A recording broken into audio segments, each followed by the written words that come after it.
My name is Kareem and I teach at the Eagle Academy for Young Men in Harlem. And I'm the E&L coordinator, so I work with our Ls, our English language learners, and I also teach a language elective.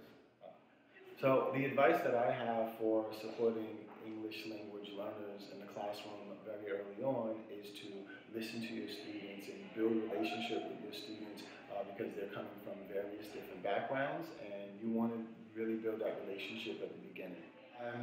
I want to make sure that the lessons and the takeaways that I picked up today are effective, so I'm actually going to implement them immediately. I was already working on trying to figure out how to scaffold my lessons for tomorrow. So I'm going to look to see how effective the things that I learned today were, and try to find out what new techniques or different resources I can use from the upcoming sessions.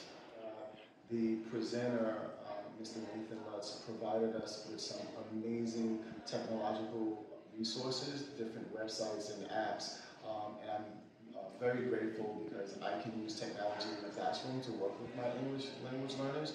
So the outside resources that Mr. Lutz brought to the program